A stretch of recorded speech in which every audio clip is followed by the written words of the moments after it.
So I was 5 years at City Hall and 5 years at the province, and I decided that was the appropriate length of an electoral political career. That after about 10 years, you start to lose your edge, and the deficiencies in our political system start weighing on you quite heavily, and you start to get pissed off. And I was no longer amused by the circus of question period. I was no longer amused by the requirements of representational politics. I didn't want to go to one more Greek banquet in my life, along with 25 other politicians, and stand up and say how wonderful it was they said no to the Nazis in 1944. And I didn't want to do that anymore. It was not relevant to me.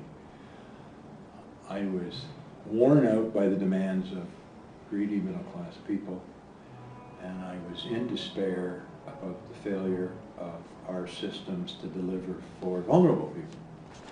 So I said, I got to get out of this place, and I know what I want to do. I am now going to become a consultant, and what I'm going to do is I'm going to do community development work with my guys. And so I went looking for a new career. And I had started to put it together by 1989.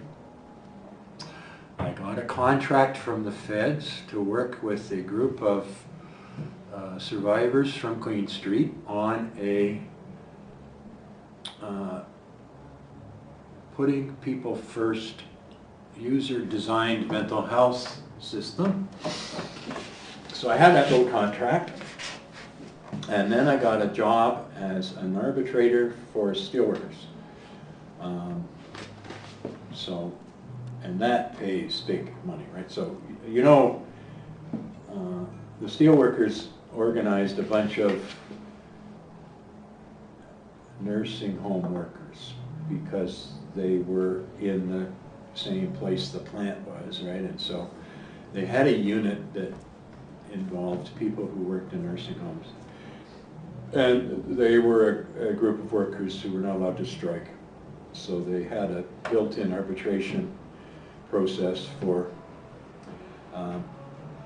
interest arbitration. So that was about the collective agreement. And the Steelworkers were entitled to appoint to the arbitration panel a person. So did it. So I'd be going around to Thunder Bay or Kingston or London or wherever it was to sit in on these hearings, and then I would submit a big fat bill to the Steelworkers, and they would pay it.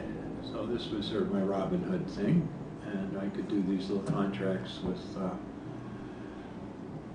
the feds, who were prepared to put a bit of money into sort of community development with psychiatric survivors. And then the election comes, right? And it came a year earlier than I had wanted it to. I wanted to get this sort of a bit better established before I left. But Peterson knew the economy was flagging, so he wanted to go early. So he went after 3 years instead of 4. So I had to go to Bob Ray and say, Bob, I'm out of here. I'm done. And he said, no, you have to run one more time. I said, no, I don't. Maybe you have to, but I don't have to. I'm home. But what I'll do is I will work on this central campaign, and I will run a little school for newly elected MPPs after the campaign. Then I'm gone. I'm backing up my stuff.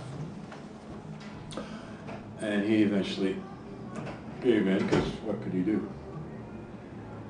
So I did work on the campaign, and it was great. Like I had all my stuff packed in boxes, sitting in my office at Queen's Park, and I worked on a campaign. I went on the B tour, which there's the Leaders Tour, then there's the B tour. So I would go to third world ridings to speak with the cannon fodder. This guy is going to get hammered by the Liberals or Conservatives. I go and speak on his behalf, and then I was part of this strategy plotting thing, and we win the damn election. I know.